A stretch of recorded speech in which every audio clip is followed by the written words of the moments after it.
The aggregate function is a powerful tool that allows you to perform various calculations on data ranges within Excel. To see the difference, let's use a regular formula without the aggregate function. Notice that it will only return an error value for each calculation, because the data being calculated has an error. In a small database, this can be noticed easily, but imagine having large data sets. The aggregate function can apply different functions to a list or database, with the option to ignore hidden rows and error values. To use it, enter the formula equals aggregate, specify the desired function number based on your requirement. We will choose the average function. Then, specify your options. First, let's just ignore error values.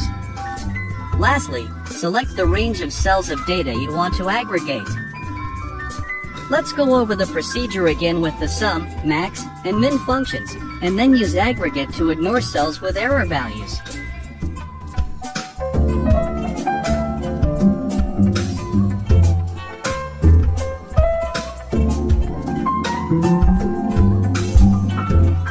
Lastly, let's use the same procedure. This time to ignore error and hidden cells.